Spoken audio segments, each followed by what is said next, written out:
DMZ 한복판 도발적인 북한 여군 장교가 던진 충격 제안. 날 이기면 탈북해서 너랑 결혼해줄게. 과연 그 운명적 대결의 결말은? 조국도 이념도 넘어선 남남북녀 군인의 드라마틱한 사랑 이야기입니다. 구독과 좋아요를 해주시면 더 좋은 사연으로 보답하겠습니다. 새벽의 비무장지대는 살아있는 생명체와 같았다. 짙은 안개는 축축한 흙냄새와 이슬 맺힌 풀잎의 비린내를 머금고 거대한 폐처럼 조용히 부풀었다가 가라앉기를 반복했다. 그 안에는 수십 년간 인간의 발길을 거부하며 야생의 주인이 된 짐승들의 낮은 숨소리와 아직 잠에서 깨지 못한 새들의 미세한 뒤척임이 섞여 있었다. 그리고 그 모든 소리를 집어삼키는 절대적인 정적, 그 정적이야말로 이곳이 세상의 모든 소음이 끝나는 마지막 경계선임을 증명했다. 대한민국 육군 특수전사령부 제707 특수임무단 소속 하선호 대위는 이 정적과 하나가 되어 움직이고 있었다. 그의 군복은 주변의 식생과 완벽하게 동화되어 분간이 어려웠고 발걸음은 낙엽 하나 바스러뜨리지 않을 만큼 신중했다. 그의 호흡마저 안개의 일부인 양느리고 깊었다. 작전명 새벽의 눈. 북측의 신형 무인 정찰기가 기기 결함으로 추락했고 그 잔해에 담긴 영상 정보 및 비행 데이터를 회수하는 것이 그의 임무였다. 단순한 회수 임무였지만 장소는 강원도 고성의 비무장지대 한복판 군사분계선에서 북쪽으로 불과 수백 미터 떨어진 지점이었다. 실패는 곧 국제적인 문제로 비화될 수 있는 한치의 오차도 용납되지 않는 작전이었다. 그림자라는 호출명을 쓰는 그는 단독 침투에 가장 능한 정예 요원이었다. 그의 등에는 최첨단 통신 장비와 드론 잔해를 담을 특수 방수포가, 허리에는 비상용 권총과 대검이, 그리고 그의 온몸에는 지난 10년간 조국을 위해 연마해 온 강철 같은 감각들이 장착되어 있었다. 그는 나침반과 지형 지물에만 의지한 채 어둠과 안개를 뚫고 목표 지점으로 접근하고 있었다. 귓속에 꽂힌 초소형 수신기는 아군의 통신 대신 주변의 모든 소리를 증폭시켜 들려주는 역할을 했다. 바람이 나뭇가지를 스치는 소리, 멀리서 들려오는 고라니의 울음소리, 심지어 흙 속에서 벌레가 기어가는 소리까지. 그는 이 모든 소리의 교향곡 속에서 이질적인 인간의 소리를 찾아내기 위해 온 신경을 곤두세웠다. 목표 지점은 불모의 고지라 불리는 작은 언덕이었다. 이름처럼 나무가 거의 없는 민둥산이었기에 일단 잔해를 확보하면 퇴출이 어려운 위험한 장소였다. 하지만 바로 그 점 때문에 적의 경계가 소홀할 것이라는 역설적인 판단 아래 선정된 곳이기도 했다. 선우는 마지막 능선에 몸을 숨기고 휴대용 열상 감지기로 주변을 훑었다. 안개가 짙어 시야가 제한되었지만 다행히 살아있는 생명체의 온기는 느껴지지 않았다. 그는 마지막으로 숨을 고르고 한 마리의 삭처럼 몸을 낮춰 언덕을 향해 미끄러지듯 나아갔다. 마침내 그의 눈에 찢겨나간 비행체의 날개가 들어왔다. 검게 그을린 동체는 흉측한 모습으로 진흙 바닥에 반쯤 처박혀 있었다. 주변은 추락의 충격으로 어지럽게 파헤쳐져 있었다. 선우는 신속하게 주변 경계를 확보한 후 동체에 접근했다. 핵심은 블랙박스 역할을 하는 저장 장치였다. 그는 특수 제작된 소형 절단기로 동체의 일부를 잘라내고 조심스럽게 내부 회로를 살폈다.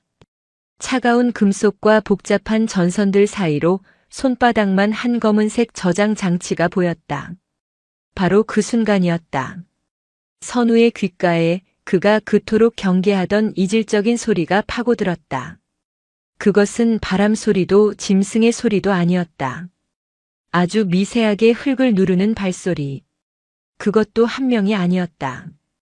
선우는 즉시 동작을 멈추고 숨을 죽였다. 온몸의 근육이 날카로운 비수처럼 긴장했다. 심장이 발소리에 맞춰 쿵, 쿵 하고 낮게 울렸다. 소리는 점점 가까워지고 있었다. 그들의 움직임 역시 전문가의 그것이었다. 소리를 죽이고 서로 신호를 보내며 포위망을 좁혀오고 있었다. 북측의 수색조였다. 그들 역시 추락한 정찰기를 찾아 나선 것이 분명했다. 너무 빨라. 선우의 뇌리가 차갑게 식었다. 예상보다 훨씬 신속한 대응이었다. 이제 선택지는 두 가지였다. 저장 장치를 포기하고 즉시 퇴각하거나 혹은 위험을 감수하고 임무를 완수하는 것. 그의 손은 이미 저장 장치를 붙잡고 있었다. 여기서 포기하면 이 위험한 곳에 다시 와야 했다. 그는 찰나의 순간에 결정을 내렸다. 임무 완수. 손에 힘을 주어 저장 장치를 뽑아내는 순간 주변을 둘러싼 안개가 일순간 걷히며 달빛이 스며들었다. 그리고 그 달빛 아래 선우는 자신을 향해 겨눠진 여러 개의 총구를 보았다. 대여섯 명의 북한군 병사들이었다. 그들의 얼굴에는 피로와 함께 먹잇감을 발견한 사냥개의 집요함이 서려 있었다. 그리고 그들의 중심에 선우는 한 여인을 보았다. 다른 병사들과는 확연히 다른 날카롭고 서늘한 기운을 뿜어내는 여인이었다. 계급은 상위. 우리로 치면 대위에 해당하는 고위 장교였다. 짧게 자른 머리와 화장기 없는 얼굴이었지만 그 어떤 치장보다도 강렬한 눈빛이 그녀의 존재감을 압도했다. 그녀의 손에 들린 총구는 한치의 흔들림도 없이 정확하게 선우의 미간을 향해 있었다. 움직이지 마시라, 남조선 괴뢰군 동무. 그녀의 목소리는 그녀의 눈빛처럼 차갑고 단단했다. 선우는 천천히 두 손을 들어 올렸다. 그의 손에는 방금 뜯어낸 검은 저장 장치가 들려 있었다. 여자의 눈이 그 장치를 향했다. 그녀의 입가에 옅은 미소가 번졌다. 승리를 확신하는 자의 여유로운 미소였다. 멀리까지 오느라 수고했소. 덕분에 우리가 수고를 덜었구만. 상황은 절망적이었다. 하지만 하선우는 포기하지 않았다. 그의 머릿속은 이 절체절명의 위기를 타개할 수만 가지 경우의 수를 시뮬레이션하기 시작했다. 그의 눈빛은 두려움 대신 폭풍 전야의 고요함처럼 깊게 가라앉아 있었다. 안개와 달빛이 교차하는 불모의 고지 위에서 남과 북의 두 정예 요원은 그렇게 처음으로 마주했다. 서로의 심장을 겨눈 총구보다 더 차가운 시선으로. 그녀의 이름은 윤설화.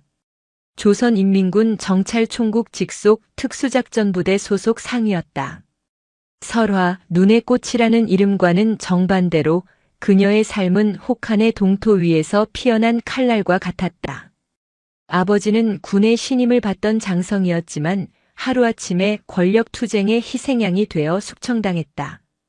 그 후 그녀와 그녀의 어머니는 반역자의 가족이라는 주홍글씨를 안고 사회의 가장 밑바닥으로 추락했다. 살아남기 위해 그리고 언젠가 아버지의 명예를 되찾기 위해 그녀는 스스로 군에 입대했다.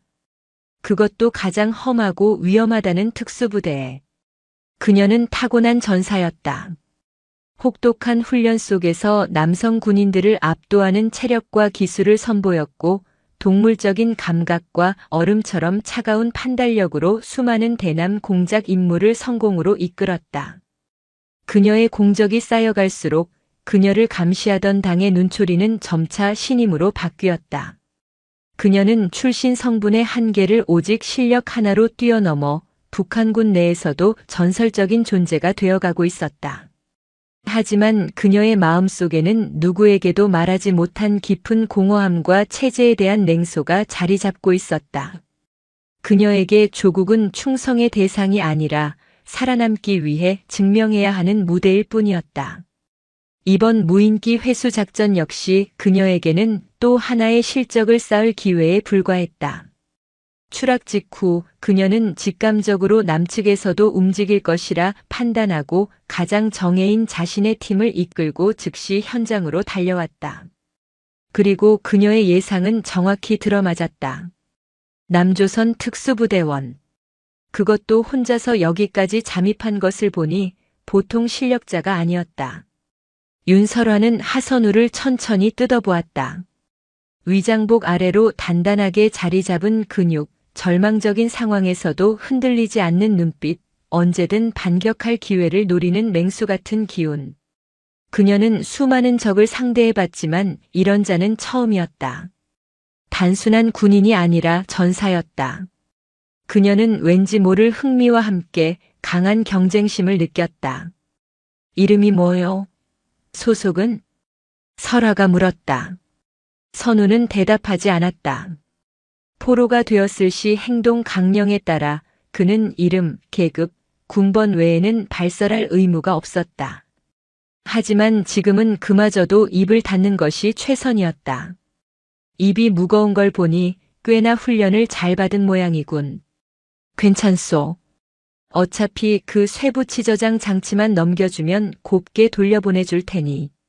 설화의 말에 부하 한 명이 상위 동지 그냥 쏴버리고 물건만 챙기면 되지 않습니까? 하고 나섰다. 설화는 그를 힐끗 쳐다보았다. 그녀의 눈빛에 부하는 저도 모르게 입을 다물었다. 최하전사 조용히 못하나. 저 동무는 우리의 귀한 손님이다. 저 동무 덕에 우리가 며칠 밤낮으로 이 축축한 산속을 헤맬 필요가 없어졌지 않나. 정중히 모셔야지. 그녀의 말은 부드러웠지만 그 안에는 서슬퍼런 위협이 담겨 있었다. 그녀는 다시 선우를 향해 고갯짓했다. 자, 이제 그만 고집 부리고 넘겨주시라. 어차피 내 놈 혼자서 우리 모두를 상대할 순 없을 텐데. 선우는 여전히 미동도 하지 않았다. 그의 시선은 설화의 눈과 그녀의 손가락이 걸린 방아쇠, 그리고 주변 지형을 번갈아가며 빠르게 훑고 있었다. 그의 머릿속에서는 이미 탈출 계획이 완성되고 있었다. 성공 확률은 극히 낮았지만 이대로 포기할 수는 없었다. 그가 가진 정보는 단순한 데이터가 아니라 수많은 아군의 목숨과 관련된 것이었다. 팽팽한 대치가 이어지던 그때 아무도 예상치 못한 변수가 발생했다. 불모의 고지, 그 이름처럼 황량한 언덕 너머 숲을 속에서 거대한 그림자가 튀어나왔다. 인간의 기척에 놀라 뛰쳐나온 멧돼지였다. 성인 남성만 한 거구에 날카로운 어금니를 번뜩이는 야수였다. 굶주리고 흥분한 멧돼지는 눈에 보이는 가장 가까운 목표물, 즉 윤설화의 부하들 쪽으로 미친 듯이 돌진했다. 크역, 멧돼지다. 순간 북한군 병사들의 대열이 흔들렸다. 그들은 반사적으로 멧돼지를 향해 총을 쏘기 시작했다. 타타탕. 고요한 새벽의 정적을 깨는 요란한 총성이 울려 퍼졌다. 하지만 흥분한 멧돼지에게 몇 발의 총알은 치명상이 되지 못했다. 오히려 고통에 더욱 날뛰며 병사 한 명을 어깨로 들이받아 날려버렸다. 대열 갖추라. 이 어리석은 것들. 설화가 날카롭게 소리쳤지만 갑작스러운 혼란 속에서 병사들은 우왕좌왕할 뿐이었다. 바로 그 순간이었다. 하선우가 움직였다. 모두의 시선이 멧돼지에게 쏠린 그 찰나의 빈틈을 그는 놓치지 않았다. 그는 몸을 날려 설화의 발밑을 향해 슬라이딩하며 그녀의 균형을 무너뜨렸다. 동시에 그녀의 손에서 총을 쳐내고 품 안에 있던 섬광탄을 뽑아 안전핀을 제거했다. 칙! 하는 소리와 함께 섬광탄이 바닥에 떨어졌다. 설화는 본능적으로 몸을 돌려 엎드리며 눈을 가렸다. 섬광탄이다. 피해. 그녀의 외침이 끝나기도 전에 쾅 하는 굉음과 함께 세상이 하얗게 변했다. 눈을 뜰 수 없는 강렬한 빛과 귀를 찢는 이명이 주변을 지배했다. 북한군 병사들은 비명을 지르며 쓰러지거나 방향 감각을 잃고 비틀거렸다. 선우는 이미 그 혼란을 틈타 어둠 속으로 몸을 던진 후였다. 그의 손에는 여전히 검은 저장 장치가 들려 있었다. 몇 초 후 시각과 청각이 돌아온 설화가 벌떡 일어났다. 눈앞에는 멧돼지의 시체와 고통스러워하는 부하들, 그리고 사라져버린 남조선 군인의 흔적만이 남아있었다. 손에 들려 있어야 할 저장 장치도 그것을 들고 있던 사내도 연기처럼 사라져버렸다. 젠장. 그녀의 입에서 거친 욕설이 터져나왔다. 평생의 군 생활 중 처음 겪어보는 완벽한 패배이자 치욕이었다. 그녀는 주먹을 불끈 쥐었다. 손톱이 손바닥을 파고드는 고통보다 심장을 핥히는 분노와 수치심이 더 크게 느껴졌다. 그림자. 그녀는 어둠 속으로 사라진 그의 뒷모습을 떠올리며 나지막이 의졸였다. 그것은 분노의 외침이기도 했고 전사의 본능이 상대의 강함을 인정하는 경외의 속삭임이기도 했다. 그리고 그녀 자신도 모르는 아주 미세한 호기심의 시작이기도 했다. 윤설화는 차갑게 식은 공기를 들이마시며 맹세했다. 언젠가 반드시 그를 다시 만나 이 빚을 갚아주겠다고. 얼음장 같던 그녀의 마음에 아주 작은 불꽃 하나가 피어오르고 있었다. 작전은 성공이었다. 하선우는 무사히 귀환했고 그가 가져온 저장 장치 속 정보는 상상 이상의 가치를 지니고 있었다.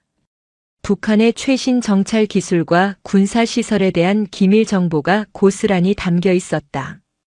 그는 부대장으로부터 극비리의 훈장을 수여받았고 짧은 휴가를 얻었다. 하지만 그의 마음은 편치 않았다. 작전 보고서를 작성하며 그는 마지막 순간의 혼란을 몇 번이고 복귀했다. 그는 윤설화를 떠올렸다. 적이었지만 그녀의 강렬한 눈빛과 흐트러짐 없는 자세는 같은 군인으로서 인정하지 않을 수 없는 위압감을 품고 있었다. 그리고 마지막 순간 멧돼지가 날뛰던 그 아수라장 속에서 그가 본 것이 있었다. 설화는 자신을 향해 돌진하는 멧돼지를 향해 총을 겨눌 수도 있었지만 그러지 않았다. 대신 그녀는 넘어진 부하를 구하기 위해 몸을 날리려 했다. 그 아주 짧은 순간의 망설임, 부하를 향한 그 본능적인 움직임이 선우에게 빈틈을 허용했다. 그녀는 냉혈한 기계가 아니었다. 동료를 아끼는 지휘관이었다. 빚을 졌다. 선우는 자신도 모르게 중얼거렸다. 이상한 감정이었다. 그는 임무를 완수했을 뿐이다.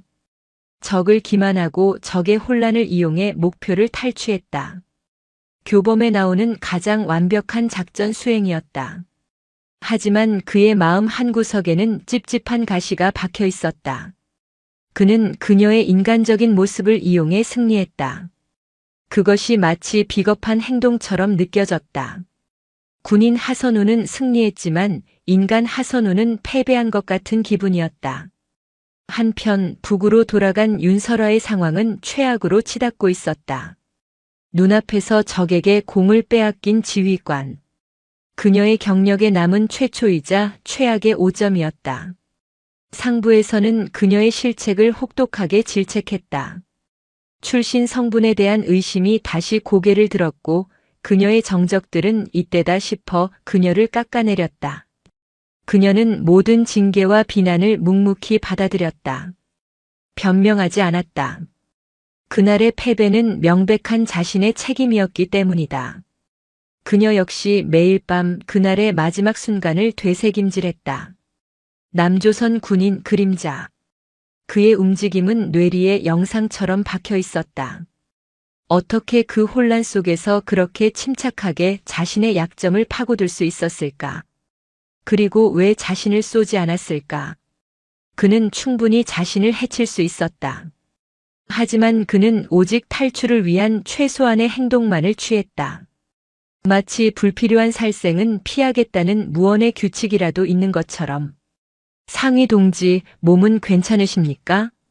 그날 멧돼지에게 바쳤던 최하전사가 조심스럽게 물어왔다.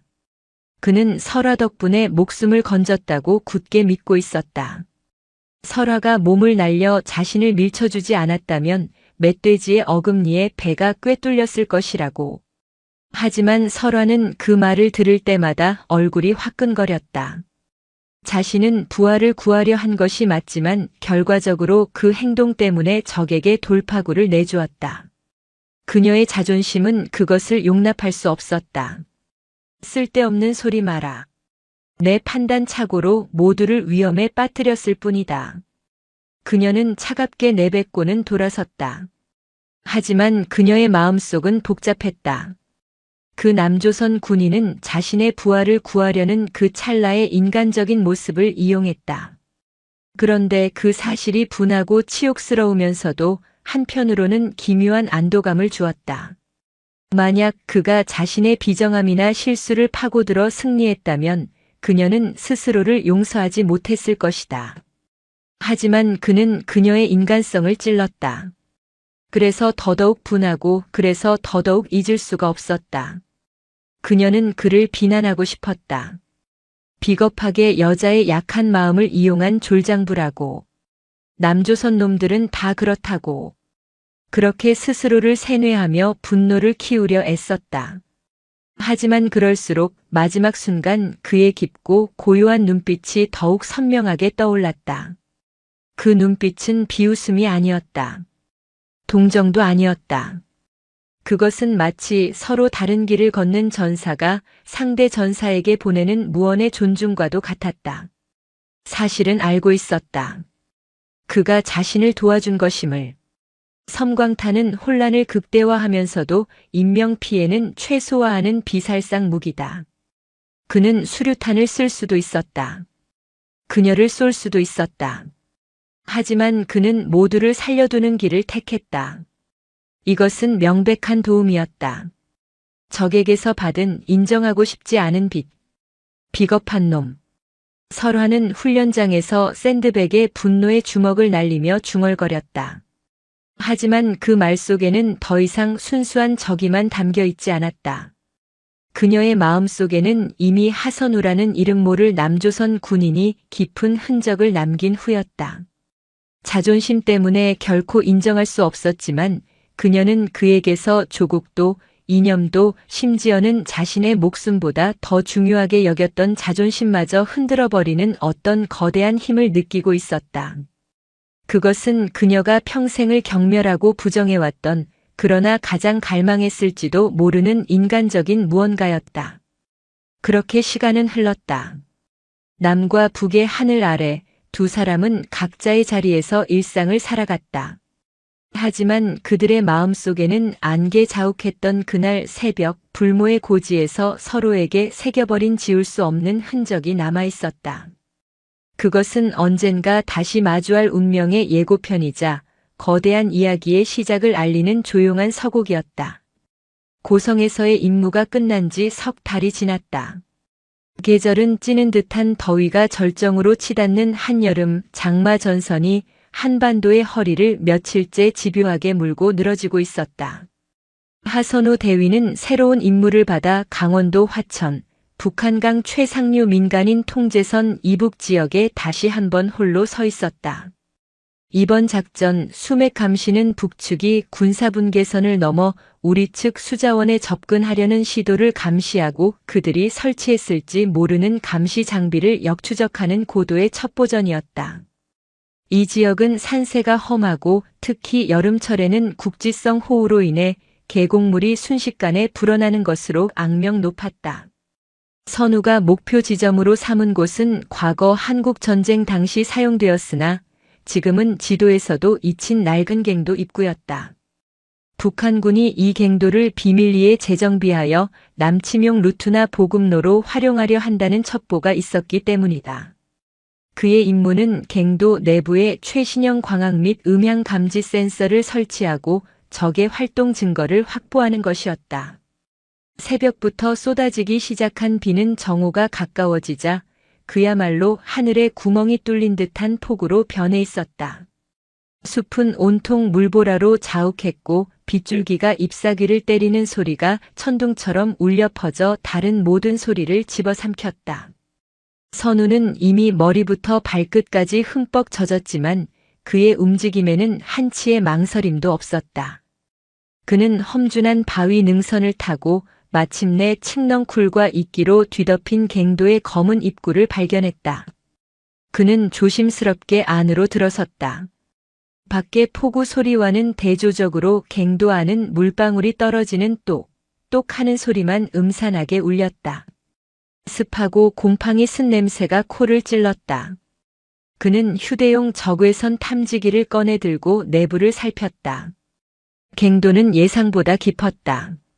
수십 년간 누구의 발길도 닿지 않은 듯 바닥에는 먼지와 작은 돌 부스러기들만 가득했다. 센서를 설치할 적당한 지점을 찾아 안으로 10여 분쯤 들어갔을 때였다. 선우의 예민한 감각이 무언가 이질적인 것을 포착했다. 곰팡내와 흙냄새에 섞여 들어온 아주 희미한 그러나 분명한 화약 냄새. 그리고 젖은 옷에서 나는 사람의 채취였다. 선우는 즉시 벽의 그림자 속으로 몸을 숨겼다. 숨소리마저 죽인 채 그는 어둠 속을 응시했다. 저 너머 갱도의 더 깊은 곳에서 미세한 움직임이 느껴졌다. 누군가 있다. 그것도 방금 전 갱도에 들어온 것이 분명했다. 밖의 폭우를 피함과 동시에 자신과 같은 목적을 가지고 이곳에 온 적이었다. 그의 심장이 차갑게 가라앉았다. 이 좁고 어두운 갱도 안에서의 교전은 자살 행위나 다름없었다. 그는 조용히 권총의 소음기를 확인하고 천천히 뒤로 물러나려 했다. 하지만 그가 한 걸음을 떼는 순간 갱도 저편에서도 동시에 움직임이 멈췄다. 상대방 역시 그의 존재를 눈치챈 것이다. 거기 누구냐? 날카롭고 익숙한 목소리가 어둠을 갈랐다. 선우는 그 자리에 얼어붙었다. 잊을래야 잊을 수 없는 얼음장처럼 차갑고도 불꽃처럼 뜨겁던 그 목소리. 윤설아였다. 그녀 역시 폭우를 피해 그리고 무언가를 확인하기 위해 이 갱도에 들어선 것이었다. 고성에서의 실패로 인해 그녀는 강등에 가까운 징계를 받았고 이번에야말로 실수를 만회해야 한다는 압박감에 시달리고 있었다. 그녀는 이 낡은 갱도가 사실은 자신들의 최신 보급로 중 하나이며 최근 통신이 두절된 지점을 확인하러 온 참이었다. 남조선 괴뢰군이로군. 내 놈의 그 더러운 숨소리 잊지 않았지. 설화의 목소리가 어둠 속에서 울렸다. 그녀는 선우가 자신을 알아본 것보다 먼저 그의 기척을 알아챘다.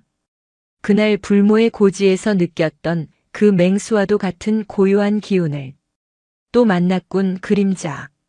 이번엔 그렇게 쉽게 도망칠 수 없을 거다. 선우는 대답하지 않았다. 대신 그는 다른 소리에 집중하고 있었다. 밖에서 들려오는 빗소리가 아니었다. 갱도 안 발밑에서부터 울려오는 거대한 소리였다. 처음에는 미미했던 진동이 점점 커지며 갱도 전체가 흔들리기 시작했다. 우르르릉 쾅. 엄청난 굉음과 함께 갱도 입구 쪽에서 거대한 흙더미가 무너져 내렸다. 폭우를 이기지 못한 산비탈이 갱도 입구를 덮쳐버린 것이다. 선우와 설화는 순식간에 어둠 속에 그리고 무너지는 산 속에 갇혀버렸다. 젠장. 설화의 욕설이 터져나왔다. 상황은 그것으로 끝나지 않았다. 무너진 입구로 막혔어야 할 물길이 오히려 갱도 내부의 약한 지반을 뚫고 틈새로 쏟아져 들어오기 시작했다. 차가운 계곡물이 삽시간에 발목까지 차올랐다. 이런. 선우가 다급하게 외쳤다. 물이 들어온다. 이 갱도 지반이 약해. 전부 무너질 수도 있어. 설화도 상황의 심각성을 깨달았다. 이념도 적개심도 임무도 지금 이 순간만큼은 생존이라는 절대 명제 앞에 무력했다. 물은 무서운 속도로 불어나 허리까지 차올랐다.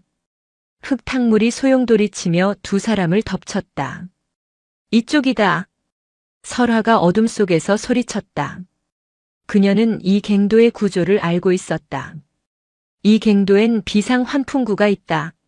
날 따라와. 그녀는 앞장서서 차가운 물을 헤치고 더 깊은 어둠 속으로 나아갔다. 선우는 망설일 틈 없이 그녀의 뒤를 따랐다. 칠흑 같은 어둠 속에서 의지할 것이라고는 오직 앞에서 물을 가르는 설화의 기척뿐이었다. 물은 이미 가슴팍까지 차올랐고 수압 때문에 한 걸음을 떼기도 힘들었다. 그때였다. 갱도 천장에서 또다시 바위와 흙더미가 쏟아져 내렸다. 위험해. 선우가 몸을 날려 설화를 덮쳤다. 두 사람의 머리 위로 거대한 낙석이 스쳐 지나갔다. 설화는 선우의 단단한 가슴팍에 얼굴을 묻은 채 자신의 심장이 그의 심장과 함께 미친 듯이 뛰는 것을 느꼈다. 비켜. 그녀가 그를 밀어냈다. 하지만 그 순간 그녀는 비명을 삼켰다. 쏟아지는 낙석 중 하나가 그녀의 종아리를 스치고 지나간 것이다. 날카로운 바위 파편이 군복을 찢고 그녀의 살을 파고들었다. 다쳤나? 신경 꺼. 설화는 고통을 애써 씹어삼키며 일어서려 했지만 다리에 힘이 들어가지 않았다. 물살은 점점 더 거세지고 있었다. 이대로라면 둘 다 익살 판이었다. 선우는 더 이상 망설이지 않았다. 그는 설화의 팔을 잡아 자신의 어깨에 두르고 그녀의 허리를 강하게 감싸 안았다. 혼자서는 못 가. 환풍구가 어디지? 저쪽 50m만 더 가면 위로 통하는 철제 사다리가 있어. 설화는 그의 부축에 몸을 맡긴 채 가쁜 숨을 몰아쉬었다. 적의 품에 안겨 목숨을 부지해야 하는 이 상황이 죽기보다 치욕스러웠지만 다리의 고통과 차가운 물의 공포가 그녀의 자존심을 억누르고 있었다. 선우는 거의 헤엄치다시피 설화를 이끌고 앞으로 나아갔다. 마침내 그들의 손에 차가운 쇠붙이 낡은 사다리가 잡혔다. 먼저 올라가. 선우가 그녀를 밀어 올렸다. 설화는 다친 다리로 간신히 사다리를 한 칸 한 칸 올랐다. 선우는 그녀의 바로 뒤를 따르며 혹시라도 그녀가 떨어질까봐 아래에서 받치고 있었다. 좁고 수직으로 이어진 환풍구는 금방이라도 녹슬어 부서질 것 같았다. 수십 미터를 기어오른 끝에 마침내 두 사람은 지상의 희미한 빛이 새어 들어오는 환풍구 덮개에 도달했다. 선우가 마지막 힘을 다해 덮개를 밀어 올렸다. 폭우가 쏟아지는 숲속 한가운데였다. 두 사람은 비틀거리며 밖으로 기어나왔고 그들이 빠져나오자마자 갱도는 거대한 굉음과 함께 완전히 함몰되어 물에 잠겼다. 두 사람은 한동안 폭우 속에 쓰러진 채 거친 숨만 몰아쉬었다. 빗물이 흙탕물과 피, 땀으로 범벅이 된 그들의 얼굴을 씻어내렸다. 적이었던 두 사람이 서로의 목숨을 구하고 함께 살아남은 것이다. 비는 기적처럼 서서히 잦아들고 있었다.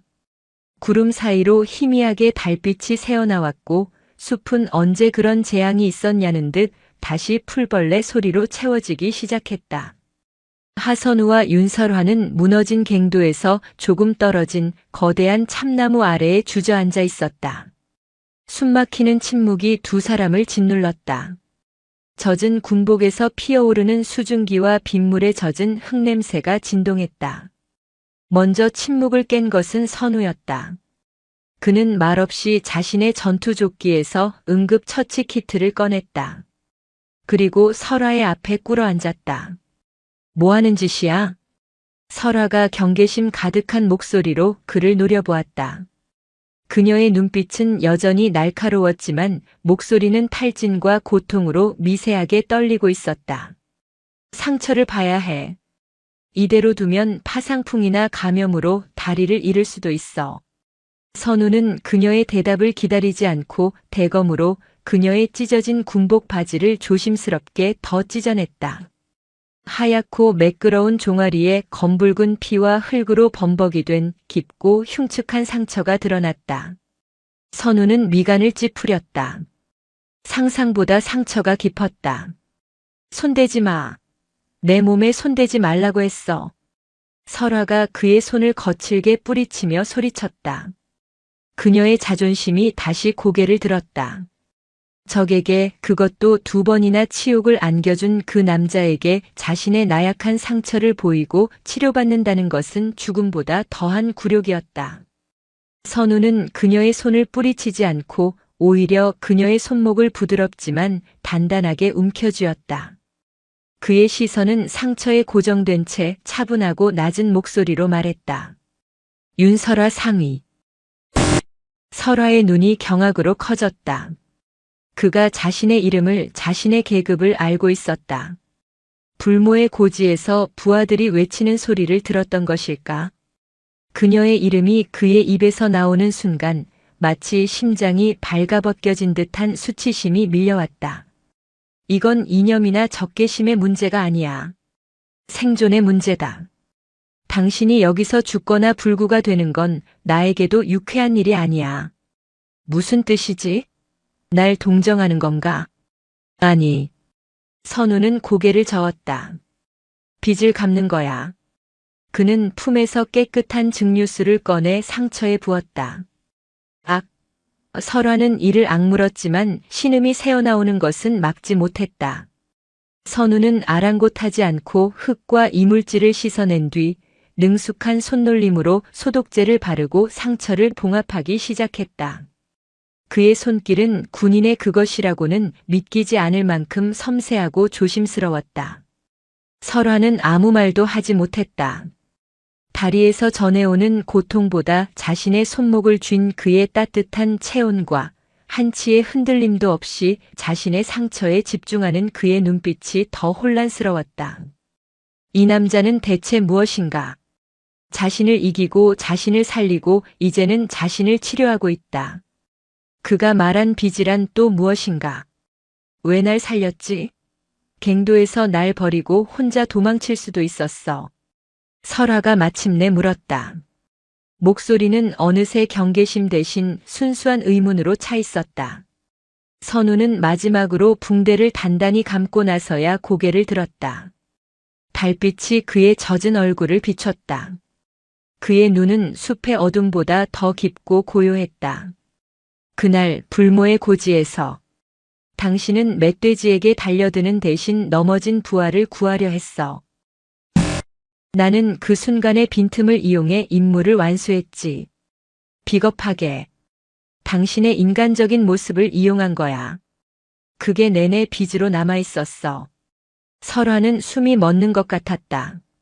자신이 가장 치욕스럽게 여겼던 그 순간의 패배를 그는 빚이라고 말했다. 그녀의 가장 약한 부분을 이용한 것이 아니라 그녀의 인간성 때문에 자신이 빚을 졌다고. 그녀가 평생을 증오하고 경멸하며 살아남기 위해 억눌러왔던 바로 그 감정 때문에. 됐어. 선우가 자리에서 일어났다. 그는 자신의 전투 식량 중 열량이 가장 높은 초콜릿 바 하나를 꺼내 그녀의 옆에 툭 던져주었다. 밤이 깊었어. 비는 그쳤지만 기온이 떨어질 거다. 이걸 먹고 체온을 유지해. 날이 밝으면 각자 갈 길을 가도록 하지. 그는 더 이상 아무 말 없이 그녀와 몇 미터 거리를 둔 채 참나무에 등을 기대고 앉았다. 그리고는 눈을 감았다. 마치 주변의 모든 경계를 풀고 잠을 청하는 것처럼 보였지만 설화는 알 수 있었다. 그는 잠든 것이 아니었다. 숲의 모든 소리에 귀를 기울이며 동시에 자신에게 쉴 시간을 주고 있는 것이었다. 설화는 오랫동안 그를 바라보았다. 그리고 천천히 옆에 놓인 초콜릿 바를 집어들었다. 포장지를 벗기자 달콤한 향기가 훅 끼쳐왔다. 그녀는 그것을 한 입 베어 물었다. 몇 날 며칠을 굶주렸던 사람처럼 허겁지겁 그것을 삼켰다. 단맛이 입안에 퍼지자 뜨거운 무언가가 목구멍을 타고 역류했다. 눈물이었다. 아버지의 숙청 이후 살아남기 위해 감정을 죽이고 독하게만 살아왔던 그녀였다. 단 한 번도 누구에게 기댄 적도 도움을 받은 적도 없었다. 오직 실력으로 증명하고 적을 짓밟으며 이 자리까지 왔다. 그런데 지금 이 원수 같은 남조선 군인 앞에서 고작 초콜릿바 하나에 무너지고 있었다. 그녀는 소리내어 울지 않았다. 그저 어둠 속에서 입술을 깨물며 조용히 눈물만 흘렸다. 그가 자신을 구해줬다는 사실보다, 그가 자신의 자존심을 무너뜨렸다는 사실보다, 그가 자신의 가장 깊은 곳에 숨겨져 있던 인간성을 긍정해 주었다는 사실이 그녀를 뒤흔들었다. 비겁한 놈. 그녀는 불모의 고지에서처럼 다시 한번 그를 욕했다. 하지만 이번에는 그 말 속에 분노나 적의는 담겨 있지 않았다. 그것은 차라리 절규에 가까운 고백이었다. 당신 때문에 내가 아닌 다른 내가 깨어나고 있다고. 얼음 같던 심장이 녹아내리고 있다고. 날이 밝아오기 시작했다. 선우는 말없이 자리에서 일어났다. 설화도 다친 다리를 절뚝이며 일어섰다. 상처는 여전히 아팠지만 붕대 덕분에 견딜만 했다. 두 사람은 단 한마디의 작별 인사도 없이 서로 반대 방향으로 걸음을 옮겼다. 선우는 북쪽으로 향하는 그녀의 절뚝이는 뒷모습을 잠시 바라보다가 이내 숲속으로 몸을 숨겼다. 설화는 남쪽으로 향하는 그의 흔적을 돌아보지 않으려 애썼다. 하지만 그녀의 손에는 그가 감아준 붕대의 감촉과 그가 건넨 초콜릿의 단맛이 선명하게 남아있었다. 그녀의 마음속에 지울 수 없는 상처와 함께 지울 수 없는 온기가 동시에 새겨져 버렸다. 폭우 속의 조우 이후 몇 달의 시간이 흘렀다. 울창했던 숲은 어느새 붉고 노란빛으로 물들었고 아침 저녁으로 불어오는 바람은 살을 애는 듯 차가워졌다. 계절은 가을의 끝자락을 향해 달려가고 있었다. 하선우 대위와 윤설아 상위는 각자의 부대로 복귀했다. 선우는 수맥 감시 작전이 갱도 붕괴로 인해 실패했음을 보고했지만 붕괴 직전 수집한 데이터와 현장 상황을 분석해 북측의 새로운 보급로를 예측한 공로를 인정받았다. 그는 여전히 707의 가장 날카로운 칼날이었지만 그의 마음속에는 화천의 그 빛 속에서 느꼈던 윤설화의 떨림과 눈물이 잔상처럼 남아있었다. 한편 윤설화는 기적적으로 부대에 복귀했다. 그녀 역시 갱도 붕괴로 임무에는 실패했지만 남조선 특수부대원과 조우했음에도 살아 돌아왔다는 사실, 그리고 갱도의 위험성을 직접 확인했다는 점, 그녀는 물론 선우의 이야기는 빼따이 참작되어 간신히 군복을 벗는 것은 면했다. 하지만 그녀의 입지는 바람 앞의 등불이었다. 다리의 상처는 흉터로 남았고 그 흉터를 볼 때마다 그녀의 마음은 그날 밤의 기억으로 복잡하게 들끓었다. 그 그림자라는 사내에 대한 감정은 분노인지, 빚을 졌다는 책임감인지, 혹은 그 이상의 무언가인지 스스로도 정의할 수 없었다. 그러던 어느 날 두 사람에게 동시에 새로운 임무가 떨어졌다.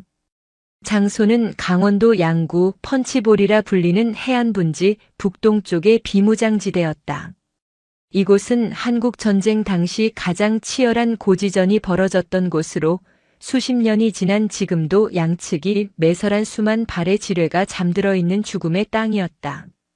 최근 남북한은 인도주의적 차원에서 이 지역의 유해 발굴 작업을 공동으로 진행하기로 합의했다. 문제는 공동 발굴 지역으로 선정된 가칠봉 능선으로 가는 길목에 양측의 군사 지도에도 표기되지 않은 거대한 미확인 지뢰 지대가 존재한다는 점이었다. 양측은 공동 발굴단이 들어가기 전 각자의 영역에서 이 지뢰 지대를 정리할 필요가 있었다. 물론 이 정리 작업은 극비리에 상대방보다 먼저 그리고 더 많은 정보를 확보해야 하는 또 다른 총성 없는 전쟁이었다. 양측 모두 이 위험천만한 임무에 최고의 지뢰 제거 전문가를 투입했다. 남측에서는 폭발물 처리 EOD와 침투 능력을 겸비한 하선우가, 북측에서는 특수작전과 함께 지뢰, 매설 및 제거 훈련을 최고 수준으로 이수한 윤설아가 단독으로 투입되었다. 낙엽이 카페처럼 깔린 스산한 가을 아침, 두 사람은 서로의 존재를 모른 채 지뢰 지대의 양쪽 끝에서부터 조심스럽게 작업을 시작했다. 얇고 긴 탐침봉이 마른 흙을 찌르는 서걱하는 소리, 금속 탐지기의 희미한 삐으하는 신호음만이 정적을 깼다. 발목을 노리는 M14대인 지뢰부터 밟는 순간 상반신 전체를 날려버리는 목함 지뢰 PMDU까지. 이곳은 그야말로 지옥의 입구였다. 선우는 한 걸음 한 걸음 마치 살얼음판을 걷듯 나아갔다. 온 신경을 발끝과 손끝에 집중했다. 몇 시간을 그렇게 작업했을까? 그는 마침내 지뢰 지대의 중심부 작은 개울이 흐르는 공터에 거의 다다랐다. 바로 그때 그의 귓가에 반대편 숲에서 들려오는 미세한 탐침봉 소리가 들렸다. 선우는 그 자리에 얼어붙었다. 북측 요원인가? 그는 즉시 몸을 낮추고 나무 뒤에 숨었다. 그리고 얼마 지나지 않아 숲 저편에서 익숙한 인형이 모습을 드러냈다. 윤설하였다. 그녀 역시 탐침봉을 든 채 그와 마찬가지로 지뢰를 제거하며 이쪽으로 접근하고 있었다. 그녀의 걸음걸이는 지난번의 부상에도 불구하고 여전히 맹수처럼 정교하고 신중했다. 두 사람의 시선이 허공에서 마주쳤다. 수십 미터의 거리. 그 사이에는 수백 발의 지뢰가 잠들어 있었다. 이번에는 도망칠 곳도 숨을 곳도 없었다. 먼저 움직이거나 먼저 소리치는 쪽이 죽음의 함정을 작동시킬 수도 있는 숨막히는 대치 상황이었다. 선우는 가만히 그녀를 응시했다. 설아 역시 그를 바라보았다. 그녀의 얼굴은 차갑게 굳어 있었지만 그 눈동자 안에서는 격렬한 폭풍이 휘몰아치고 있었다. 그날 밤의 기억, 붕대의 감촉, 초콜릿의 단맛, 그리고 그가 남긴 빚이라는 말. 먼저 입을 연 것은 설아였다. 그녀의 목소리는 낙엽 구르는 소리만큼이나 낮고 차분했지만 그 안에는 모든 것을 건 자의 결의가 담겨 있었다. 우린 참 지독한 인연이군, 하선우 대위. 그녀는 이제 그의 계급까지 정확히 알고 있었다. 여긴 위험해. 각자의 구역으로 돌아가는 게 좋겠어. 선우가 조용히 대답했다. 하지만 설아는 고개를 저었다. 난 돌아가지 않아. 아니, 돌아갈 수 없어. 그녀가 탐침봉으로 자신과 선우 사이의 땅 가장 위험해 보이는 지점을 가리켰다. 낡은 철제 표지판 조각이 흙에 반쯤 파묻혀 있었다. 저기까지, 저 표지판까지 가는 길을 먼저 확보하는 사람이 이기는 거다. 무슨 소리지? 내기하자, 그림자. 설화의 눈빛이 불타올랐다. 여기서 지금 당장. 지뢰 제거 승부다. 저 표지판까지 누가 먼저 안전하게 길을 뚫는지. 속임수 없이 오직 실력으로만. 선우는 그녀의 당돌함에 할 말을 잃었다. 목숨을 건 지뢰밭 한복판에서 목숨을 건 내기를 하자고. 미쳤어, 윤설화. 이건 장난이 아니야. 장난? 그래, 장난일지도 모르지. 그녀가 비웃음을 흘렸다. 내 인생 전부가 거대한 장난이었으니까. 하지만 이건 내가 거는 가장 진지한 장난이다. 그녀는 한 걸음 지뢰가 있을지 모르는 곳으로 발을 내디뎠다. 선우의 심장이 쿵 하고 내려앉았다. 그녀는 탐침봉으로 앞을 찌르며 말을 이었다. 내가 이기면 고성에서 내 놈이 훔쳐갔던 그 무인기 저장 장치. 그 안에 든 원본 데이터를 나에게 넘겨. 그것만 있으면 난 이 지긋지긋한 곳에서 다시 일어설 수 있어. 만약 내가 이기면? 선우는 자신도 모르게 그녀의 내기에 응하고 있었다. 그녀의 눈빛에는 그가 거부할 수 없는 절박하고도 치명적인 힘이 있었다. 윤설화는 심호흡을 했다. 그녀의 다음 말은 선우의 심장을 문자 그대로 꿰뚫었다. 내가 이기면 내가 너에게 가지. 뭐라고? 똑똑히 들었을 텐데. 내가 이기는 순간 난 조선인민군 상위 윤설화가 아니라 그냥 한 여자로서 널 따라가겠다. 이 지옥 같은 북녘 땅을 버리고 내 놈이 사는 남쪽으로 가겠단 말이다. 탈북하겠다고. 그녀의 말은 너무나 허무맹랑하고 충격적이어서 선우는 순간 자신이 지뢰를 잘못 밟아 환각이라도 보는 것인가 의심했다. 그게 다가 아니야. 설화의 얼굴이 붉게 달아올랐다. 그것은 분노가 아닌 그녀가 평생 억눌러왔던 무언가의 폭발이었다. 내가 원한다면 너와 결혼도 해주지. 그리고 내 아이까지 낳아주겠다. 이념도 국가도 심지어 목숨까지도 모두 버린 한 여인의 가장 순수하고도 절박한 진심이었다. 그것은 사랑 고백이라기보다는 자신의 운명 전체를 건 거대한 도박이었다. 어떻게 나를 믿고 그런? 믿는다고? 아니, 난 남조선도 내 놈도 믿지 않아. 설화가 차갑게 말했다. 하지만 내 자신은 믿는다. 그리고 그날 밤 내 상처를 꿰매주던 내 놈의 손길은 믿어. 그녀는 더 이상 대답을 기다리지 않았다. 탐침봉을 쥔 그녀의 손이 다시 움직이기 시작했다. 대답은 필요 없어. 승부로 정하면 되니까. 자, 시작하지. 내 길을 받아들일 용기도 없는 겁쟁이가 아니라면. 하선우는 그녀를 바라보았다. 죽음의 땅 한가운데서 자신의 모든 것을 걸고 승부를 제안하는 여자. 그녀의 진심은 지뢰보다 더 위험하고 그 어떤 무기보다도 강렬하게 그의 심장을 겨누고 있었다. 그는 천천히 자신의 탐침봉을 고쳐주었다. 그의 눈에도 불꽃이 튀었다. 이것은 단순한 지뢰 제거 작업이 아니었다. 한 여인의 운명과 어쩌면 자신의 운명까지도 바꿀 수 있는 단 한 번의 승부였다. 좋아. 받아들이지. 선우의 낮은 목소리가 가을바람을 타고 흩어졌다. 두 사람은 동시에 흙바닥에 무릎을 꿇었다. 지옥의 문턱에서 세상에서 가장 위험하고도 절박한 경기가 시작되는 순간이었다. 가을바람이 멈췄다. 마치 거대한 유리돔이 펀치볼 분지 위를 덮어버린 듯 지독한 정적이 전장을 감쌌다. 하선우와 윤설화 두 사람의 숨소리만이 유일하게 살아있는 소리가 되어 낙엽 위를 기어다녔다.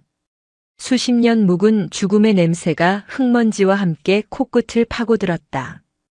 그들의 발밑에는 냉전의 망령들이 강철 이빨을 숨긴 채 잠들어 있었다. 좋아. 받아들이지. 하선우의 대답이 떨어지기가 무섭게 윤설화가 먼저 움직였다. 그녀는 한치의 망설임도 없이 무릎을 꿇고 허리춤에 고정했던 신형 탐침봉을 뽑아들었다. 그녀의 방식은 교범과는 거리가 멀었다. 그것은 혹독한 환경에서 살아남기 위해 체득한 짐승의 감각에 가까운 것이었다. 그녀는 금속 탐지기에 크게 의존하지 않았다. 대신 탐침봉을 비스듬히 거의 45도 각도로 찔러 넣으며 흙의 밀도와 질감을 손끝의 미세한 감각으로 읽어냈다. 그녀는 빨랐다. 마치 분노를 땅에 쏟아붓는 듯 탐침봉을 찌르는 동작은 거칠었지만 놀랍도록 정확했다. 그녀의 머릿속에는 오직 하나의 목표, 저 낡은 표지판 뿐이었다. 이것은 단순한 승부가 아니었다. 그녀의 과거를 청산하고 미래를 쟁취하기 위한 그녀 자신에게 내미는 마지막 동아줄이었다. 내가 이기면 나는 당당히 저 데이터비록 가짜일지라도를 요구할 명분이 생긴다. 하지만 내가 진다면 그녀는 고개를 저었다. 아니, 내가 지는 것이 이기는 것이다. 하선우, 내 놈이 날 이겨야만 해. 날 이겨서 이 지옥에서 날 데려가 줘. 하지만 내 자존심이, 이 윤설화의 자존심이 그냥 지는 것을 용납할 수 없어. 그녀의 내면은 두 개의 자아가 격렬하게 충돌하고 있었다. 하나는 살고 싶다고 사랑받고 싶다고 절규하는 여자였고 다른 하나는 누구에게도 특히 이 남조선 군인에게만은 패배할 수 없다고 외치는 전사였다. 그 모순된 열망이 그녀의 손을 더욱 재빠르게 움직이게 했다. 반면 하선우의 움직임은 정반대였다. 그는 대한민국 육군 폭발물 처리반 EOD의 정규 과정을 최고 성적으로 수료한 엘리트였다. 그의 동작은 물 흐르듯 유려하면서도 한치의 오차도 없는 기계처럼 정확했다. 그는 먼저 휴대용 금속 탐지기를 낮게 띄워 지면을 스캔했다. 삐으삐으 약한 신호음이 들리는 지점마다 그는 작은 붉은 깃발을 꽂았다. 그리고 탐침봉을 꺼내 들었다. 그녀와 달리 그는 탐침봉을 수직에 가깝게 아주 느리고 조심스럽게 찔러 넣었다. 흙이 아닌 단단하고 인공적인 무언가에 닿는 순간 그의 손은 즉시 힘을 풀고 그 주변을 원형으로 탐색했다. 그의 머릿속은 설화의 제안으로 인해 혼돈 그 자체였다. 탈북, 결혼, 그리고 임신. 한 여자가 자신의 목숨과 미래, 그리고 아직 태어나지도 않은 생명까지 걸었다. 이 승부의 판도는 그의 상상을 초월했다. 그는 그녀의 눈빛에서 진심을 보았다. 그것은 허무맹랑한 도발이 아니라 벼랑 끝에 몰린 자의 처절한 선택이었다. 내가 이기면 그녀를 얻는다. 하지만 그녀를 얻는다는 것은 그녀의 모든 과거와 위험까지 끌어안아야 한다는 뜻이다. 내가 져도 문제다. 그녀는 저 데이터에 목숨을 걸고 있다. 그는 결코 져서는 안 되는 임무를 수행하는 동시에 결코 이겨서도 안 되는 승부를 하고 있었다. 그의 심장이 거대한 압력소처럼 쿵쾅거렸다. 그는 땀을 닦을 여유도 없이 눈앞의 흙더미에만 집중했다. 시간이 흘렀다. 두 사람은 불과 10여 미터를 전진했을 뿐이지만 그들의 체력과 정신력은 극한까지 소모되고 있었다. 설아가 먼저 첫 번째 지뢰를 찾아냈다. 낡은 M14대인 지뢰, 일명 발목 지뢰였다. 그녀는 거침없는 손길로 지뢰 주변의 흙을 파내고 안전핀을 확인한 뒤 무력화 표식을 했다. 그녀가 선우를 돌아보며 경멸인지 우월감인지 모를 미소를 지어 보였다. 선우는 반응하지 않았다. 그는 자신의 페이스를 유지했다. 그리고 곧이어 그는 훨씬 더 까다로운 물건을 발견했다. 목함 지뢰 PMD 의육. 나무 상자 안에 폭약과 신관을 넣은 금속 탐지기로는 거의 탐지가 불가능한 악마의 무기였다. 그는 오직 탐침봉의 감각과 미세하게 부패한 나무 냄새로 그것을 찾아냈다. 제기랄. 설아가 낮게 욕을 은조렸다. 목함 지뢰를 찾아냈다는 것은 그가 자신보다 한 수 위의 기술을 가졌다는 것을 의미했다. 그녀의 속도가 조금 더 빨라졌다. 초조함이 그녀의 감각을 무디게 만들기 시작했다. 이제 목표 표지판까지는 불과 5m. 두 사람의 거리는 좁혀졌고 승부는 막바지를 향해 치닫고 있었다. 설아가 조금 앞서고 있었다. 그녀가 탐침봉을 다음 지점에 찔러 넣는 순간 그녀의 손끝에 이상한 감각이 전해졌다. 딱 하고 무언가 걸리는 느낌. 하지만 일반적인 지뢰의 압력판과는 달랐다. 너무 얕고 가벼웠다. 그녀는 금속 탐지기를 가져다 댔다. 삐비비빅. 격렬한 신호음이 울렸다. 금속 반응이 너무 컸다. 뭐지? 대전차 지뢰인가? 아니야. 이 위치에? 그녀의 이마에 식은땀이 폭포수처럼 흘러내렸다. 손이 미세하게 떨리기 시작했다. 그녀는 조심스럽게 흙을 걷어냈다. 그리고 그녀의 눈에 들어온 것은 녹슨 M14 지뢰였다. 하지만 무언가 이상했다. 지뢰의 압력판 위로 아주 가느다란 낚싯줄 같은 것이 연결되어 있었다. 이중 함정인가? 그녀의 등골이 서늘해졌다. 겉보기엔 단순한 발목 지뢰지만 이것을 제거하려 건드리는 순간 연결된 인계철선이 당겨져 근처에 숨겨진 더 큰 지뢰를 터뜨리는 방식. 북한군이 과거 유격전에서 즐겨 쓰던 비열한 수법이었다. 그녀는 이 함정을 훈련받았지만 실제로 본 것은 처음이었다. 그녀는 움직일 수 없었다. 땀이 눈으로 흘러들어가 시야가 흐려졌다. 어디에 어떤 지뢰가 연결되어 있는지 알 수 없었다. 이대로 물러설 수도 전진할 수도 없었다. 패배감과 공포가 그녀의 발목을 붙잡았다. 그때였다. 그녀의 뒤편 몇 미터 떨어진 곳에서 선우의 목소리가 들려왔다. 그는 여전히 자신의 작업에 몰두하는 척하며 그녀에게만 들릴 듯한 목소리로 속삭였다.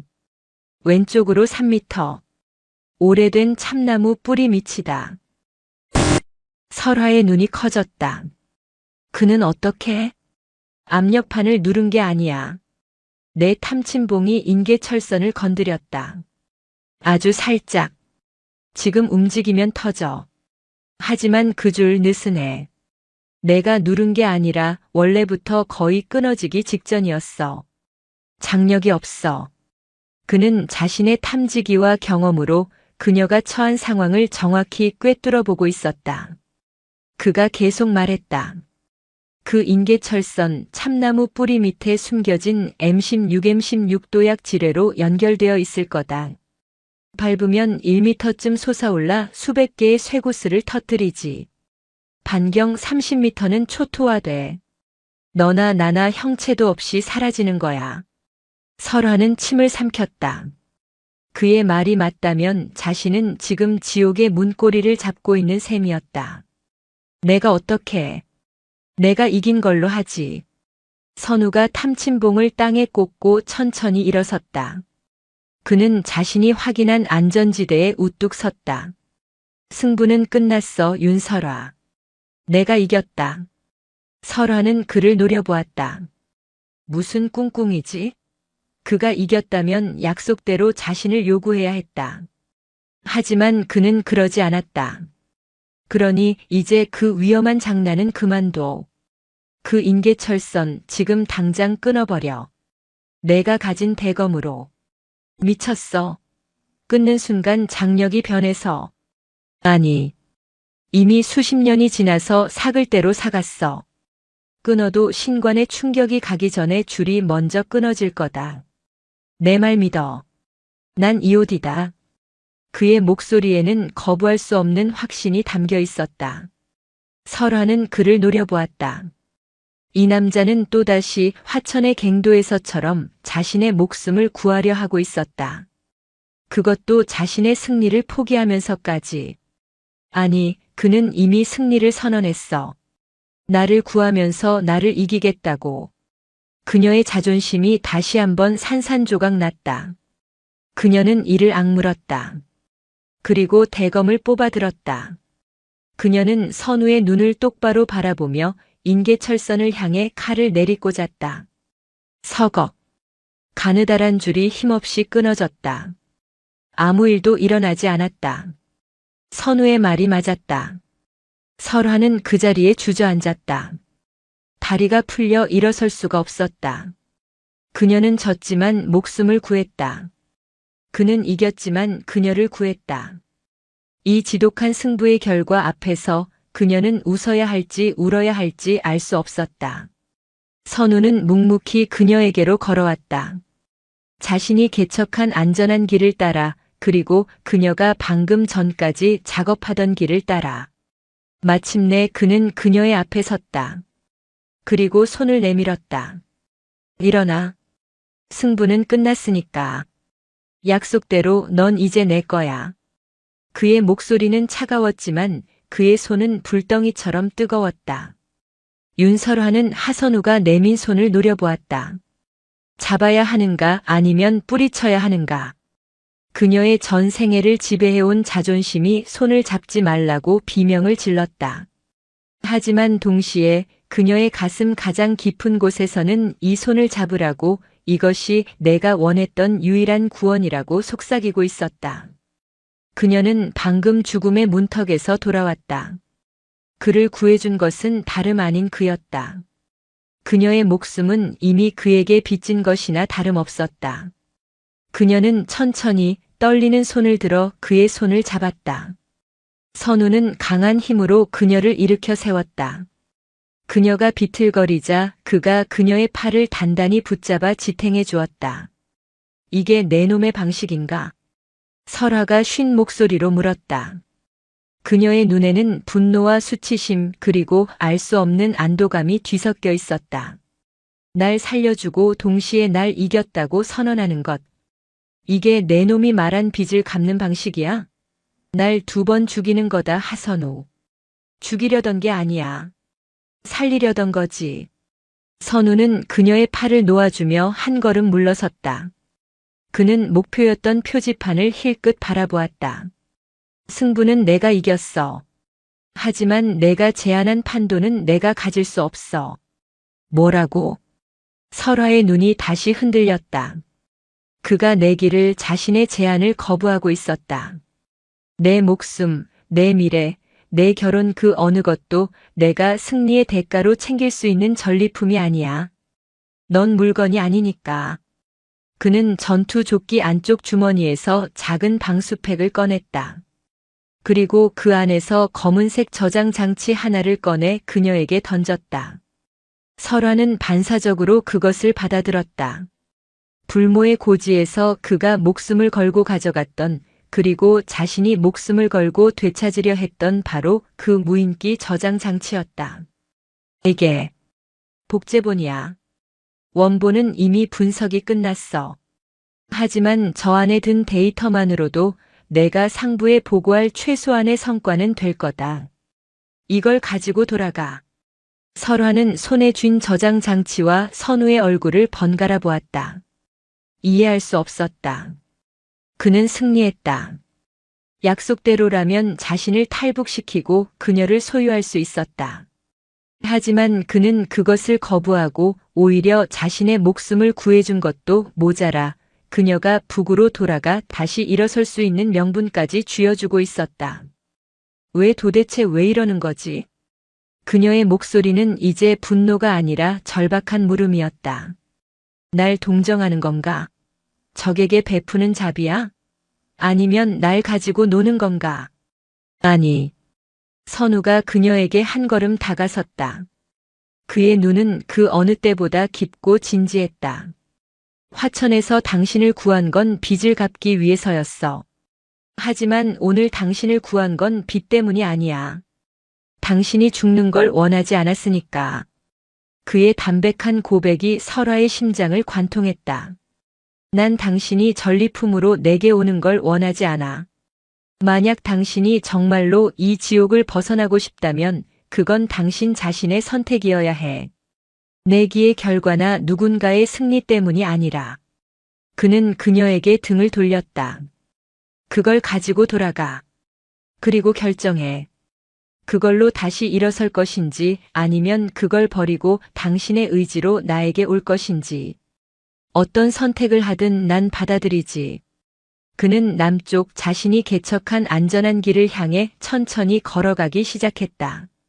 설화는 그 자리에 얼어붙은 채 손에 쥔 저장 장치를 내려다보았다. 이것만 있으면 그녀는 다시 영웅이 될 수 있었다. 물론 남조선 군인과 내통했다는 사실을 숨겨야겠지만 이 성과물만 있다면 그녀의 정적들도 당분간은 그녀를 건드리지 못할 터였다. 그녀는 다시 얼음 같은 전사 윤설화로 돌아갈 수 있었다. 하지만 정말 그것을 원하는가? 그녀는 선우의 넓은 등을 바라보았다. 저 등을 따라가면 그녀는 모든 것을 잃게 될 것이다. 조국, 계급, 명예. 그녀는 반역자가 되고 이름 없는 이방인이 될 것이다. 하지만 그녀는 윤설화가 아닌 한 사람의 여자로서 새로운 삶을 살 수도 있었다. 그녀의 내면에서 격렬한 싸움이 벌어졌다. 그녀가 평생을 바쳐 이룩한 모든 것과 방금 전 그녀의 심장을 뛰게 한 단 하나의 진심 사이에서. 이딴 건. 그녀는 손에 쥔 저장 장치를 바라보며 중얼거렸다. 이딴 건 이젠 필요 없어. 그녀가 결심한 듯 저장 장치를 땅에 던져버리려던 바로 그 순간이었다. 키잉으. 하늘을 찢는 날카로운 금소금이 들려왔다. 두 사람 모두 반사적으로 하늘을 올려다보았다. 그들의 머리 위로 정체불명의 군용 드론 여러 대가 선회하고 있었다. 그리고 드론의 하부에서는 카메라 렌즈가 붉은 빛을 번뜩이며 그들을 정확히 조준하고 있었다. 함정이다. 선우가 외치며 설화에게 몸을 날렸다. 동시에 숲의 사방에서 검은 위장복을 입은 괴한들이 나타났다. 그들은 남한군도 북한군도 아니었다. 그들의 완장에는 낯선 표식이 새겨져 있었고 손에 든 총기는 K2도 AK도 아닌 제3국의 것이었다. 타타타타. 총알이 비처럼 쏟아졌다. 지뢰밭 한가운데서 저들은 설화가 그들의 표식을 보고 경악했다. 정찰 총국 내의 불사좁은 데다. 아버지를 숙청했던 그녀의 정적들이었다. 그들은 설화가 남조선 군인과 내통하고 있다는 첩보를 입수하고 그녀와 그녀의 거래 대상을 한꺼번에 제거하기 위해 이곳에 덫을 놓은 것이었다. 그리고 어쩌면 그 무인기 원본 데이터를 노리고 왔을지도 몰랐다. 선우는 설아를 끌어안고 자신이 방금 전 확인했던 거대한 바위 뒤로 몸을 굴렸다. 젠장, 저놈들 지뢰 받친 걸 알고 쏘는 건가? 알고 쏘는 거다. 설아가 소리쳤다. 우리가 지뢰를 밟고 터지거나 총에 맞아 죽거나 어느 쪽이든 상관없다는 거지. 우릴 여기서 고립시킬 생각이야. 총알이 바위에 부딪히며 불꽃을 튀겼다. 드론은 상공에서 계속 그들의 위치를 감시하며 괴한들에게 정보를 전달하고 있었다. 사방이 적이었고 발밑은 지옥이었다. 하선우와 윤설화는 이제 적군도 내기를 한 사이도 아니었다. 그들은 죽음의 땅에 함께 갇힌 공동의 목표가 된 사냥감이었다. 하선우, 저 드론부터 처리해야 해. 저놈들이 우리의 위치를 계속 노출시키고 있어. 윤설화가 바위에 바짝 붙어 숨을 몰아쉬며 외쳤다. 총알이 귓가를 스치는 소리가 멈추지 않았다. 적들은 지뢰지대 바깥쪽 안전한 능선에 자리를 잡고 그들을 향해 일제히 사격을 퍼붓고 있었다. 그들은 안으로 들어올 생각이 없었다. 두 사람이 지뢰를 피해 빠져나오려 하거나 혹은 총에 맞아 죽을 때까지 기다릴 작정이었다. 내 소총으로는 무리야. 거리가 너무 멀고 드론의 움직임이 빨라. 하선우가 K-워너 기관단총의 개머리판을 고쳐 잡으며 상황을 판단했다. 그의 총은 근접전에 특화되어 있어 저렇게 고공에서 빠르게 회피 기동하는 소형 드론을 맞추기엔 역부족이었다. 내 총을 써. 설화가 자신의 등 뒤에 메고 있던 길고 묵직한 저격 소총을 풀어 그에게 건넸다. 그것은 북에서 개량한 제형 DRAGUN-5V 저격총이었다. 7.62mm 탄이다. 유효 사거리는 충분해. 내 실력이라면 맞출 수 있을 거야. 두 사람 사이에 더 이상의 망설임이나 불신은 없었다. 선우는 즉시 총을 받아들었다. 묵직한 무게와 차가운 금속의 감촉이 손에 익었다. 그는 설화에게 말했다. 내가 드론을 쏘는 순간 놈들의 화력이 내게 집중될 거다. 그 틈에 넌 삼시 방향, 내가 뚫었던 길을 따라 저 능선 뒤로 우회해. 놈들의 측면을 칠 수 있는 유일한 길이야. 너 혼자 저들의 화력을 감당하겠다고. 자살 행위야. 우리가 여기서 함께 말라 죽는 것보단 나아. 선우가 그녀의 눈을 똑바로 바라보았다. 당신을 믿어, 윤설화. 당신이라면 할 수 있어. 내가 시간을 벌지. 설화는 입술을 깨물었다. 또다시 이 남자가 자신을 위해 목숨을 건다. 하지만 지금은 감상에 젖을 때가 아니었다. 그녀는 고개를 끄덕였다. 3분만 버텨. 그 안에 놈들의 뒤통수를 날려버릴 테니. 충분해. 선우는 심호흡을 했다. 그는 바위 뒤에서 저격총의 조준경을 들어 하늘을 겨눴다. 빠르게 선회하는 드론의 궤적을 읽었다. 바람, 거리, 그리고 드론의 예측 경로. 그의 모든 감각이 하나로 모여 총구 끝에 집중되었다. 지금이야. 설화가 소리침과 동시에 선우가 바위 밖으로 몸을 날리듯 내밀었다. 탕응. 고요했던 지뢰밭에 묵직한 저격총의 총성이 울려 퍼졌다. 총알은 정확하게 드론의 메인 로터를 꿰뚫었다. 킥. 비명을 지르던 드론이 검은 연기를 뿜으며 추락했다. 적이다. 쓰아. 예상대로 적들의 모든 화력이 선우가 있는 바위를 향해 쏟아졌다. 타타타타타. 바위가 총탄에 맞아 돌 조각들이 비처럼 튀었다. 선우는 즉시 몸을 숨기고 재빨리 두 번째 드론을 조준했다. 그 사이 설화는 한 마리의 살쾡이처럼 몸을 낮춰 자신이 개척했던 지뢰 제거 경로로 뛰어들었다. 총성이 그녀의 움직임을 완벽하게 가려주었다. 그녀는 자신이 확인했던 안전한 땅만을 정확히 밟으며 쏜살같이 숲속으로 사라졌다. 그녀의 손에는 선우가 돌려준 K-워너 기관단총이 들려 있었다. 탕응. 선우의 두 번째 총성이 울리고 두 번째 드론마저 격추되었다. 이제 하늘의 눈은 사라졌다. 이런 멍청한 놈들. 드론이 다 떨어졌잖아. 전원 돌격. 저놈들을 산채로 잡아. 능선 너머에서 적 지휘관의 격분한 목소리가 들려왔다. 하지만 그들은 섣불리 지뢰밭으로 들어서지 못했다. 그저 바위 뒤에 숨은 선우를 향해 총알을 퍼부을 뿐이었다. 선우는 탄창을 갈아 끼우며 시간을 벌었다. 1분, 2분, 2분 30초. 적들의 사격이 잠시 뜸해진 틈을 타 그가 소리쳤다. 이제 그만 포기해. 너희들의 신원은 이미 우리 쪽 정찰 자산에 모두 노출됐다. 여긴 남측 관할 구역이야. 그것은 적들을 동요시키기 위한 심리전이었다. 하지만 적 지휘관은 비웃었다. 웃기지 마라, 남조선 쥐새끼. 그리고 거기 숨은 반역자년 윤설화. 내년이 아비처럼 비참하게 죽고 싶지 않다면 당장 기어나와. 바로 그때였다. 그 비참한 죽음, 내 놈이 먼저 맛보게 될 거다. 지휘관의 등 뒤 그들이 가장 안전하다고 믿었던 숲속에서 얼음처럼 차가운 설화의 목소리가 울려 퍼졌다. 그녀는 3분이 채 되기도 전에 적의 배후를 완벽하게 장악했다. 뭐야? 적들이 당황하며 뒤를 돌아보는 순간 설화의 기관단총이 불을 뿜었다. 타타타타. 배후에서 날아온 총알에 적들은 추풍낙엽처럼 쓰러졌다. 반격해. 전연을 쏴. 적들이 설화에게 화력을 집중하는 순간 이번에는 선우가 바위 뒤에서 뛰쳐나왔다. 그의 저격총이 불을 뿜으며 반대편에서 적들을 정확하게 조준 사격했다. 크악. 상황은 순식간에 역전되었다.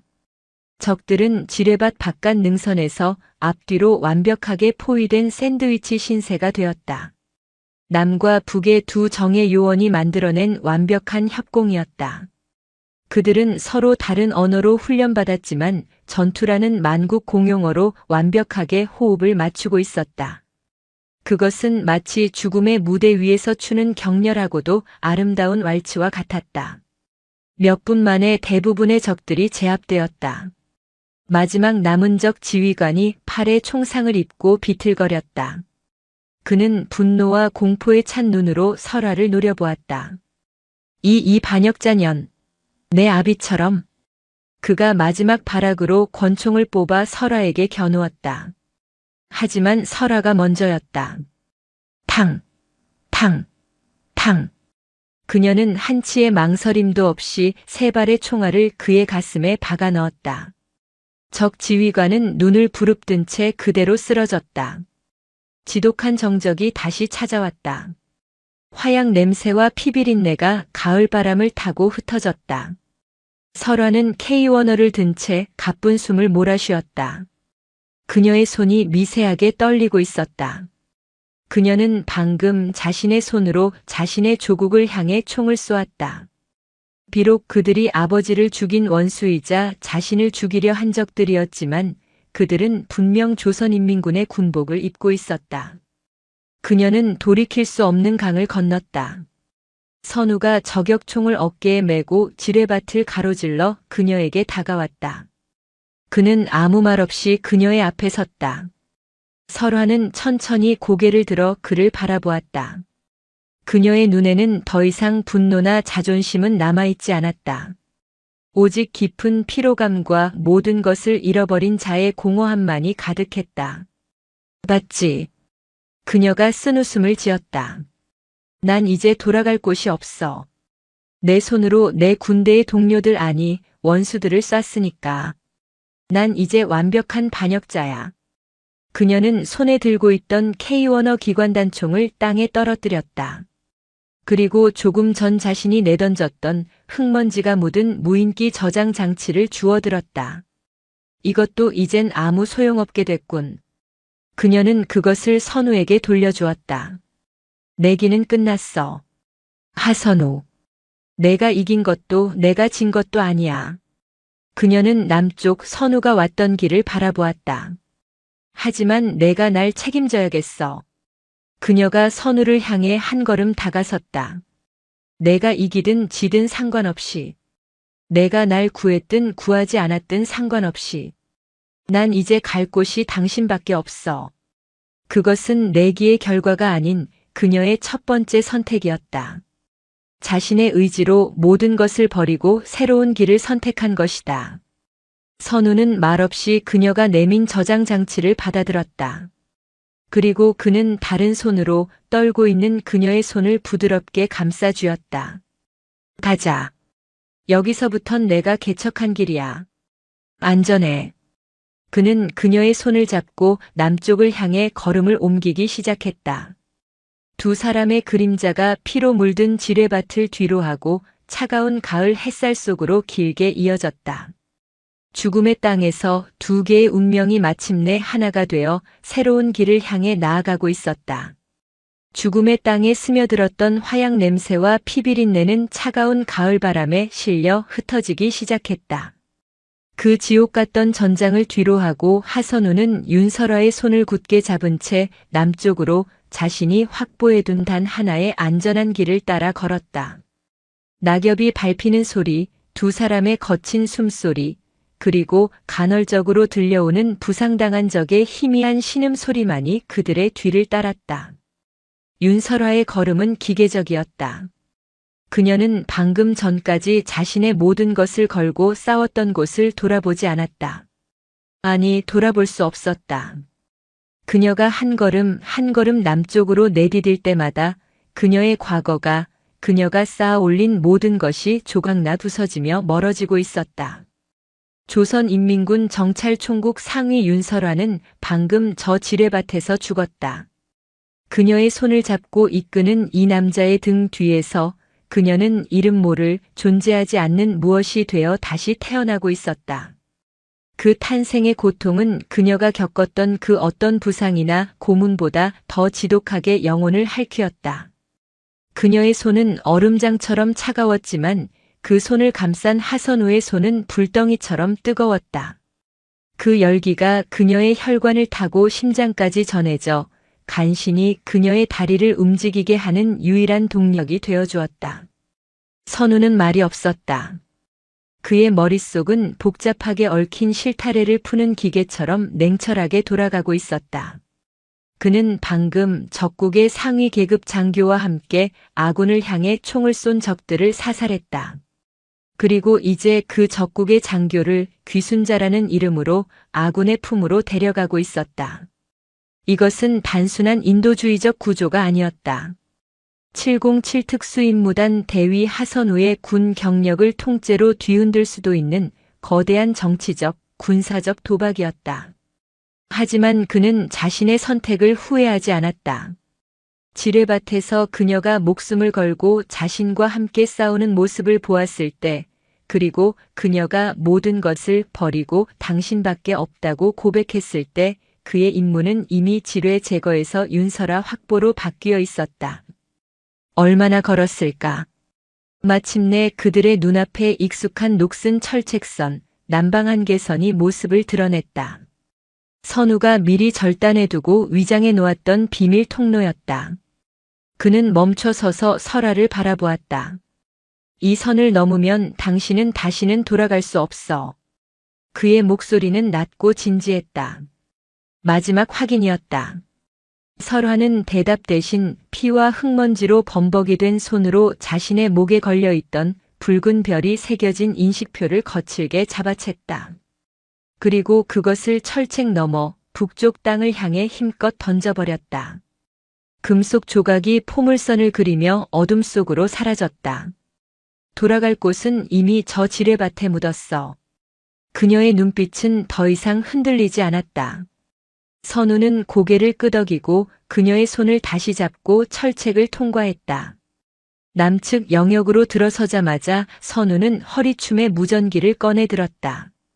보안 채널을 맞춘 그의 입에서 암호화된 음성이 흘러나왔다. 그림자, 그림자. 펀치볼 임무 종료.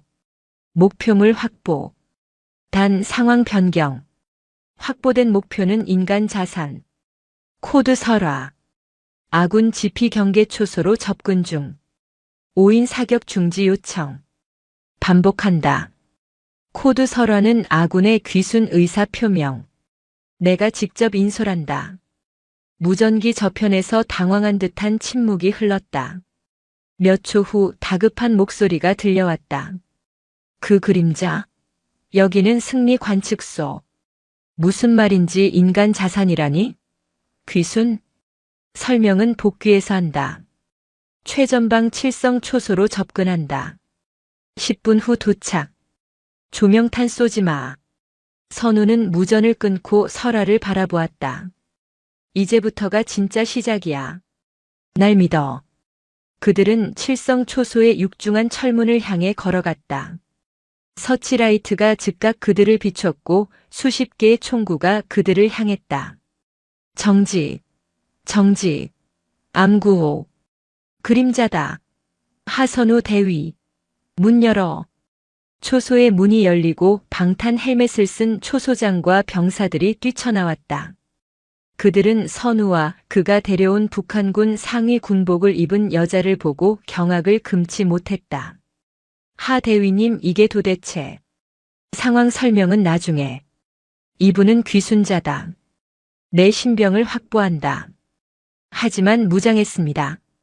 한 병사가 설화의 허리에 찬 권총집을 가리키며 소리쳤다. 모든 병사들이 반사적으로 그녀에게 총을 겨눴다. 설화의 몸이 순간적으로 굳었다. 그녀의 손이 본능적으로 권총 손잡이로 향했다. 움직이지 마. 총 내려. 선우가 소리쳤다. 병사들을 향한 외침이었다. 그리고 그는 천천히 설화의 앞을 가로막아 섰다. 이분은 내 어모 하에 있다. 내게 총을 겨눌 건가?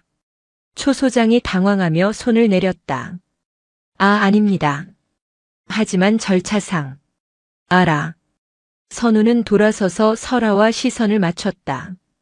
그는 아무 말 없이 그녀를 바라보았다.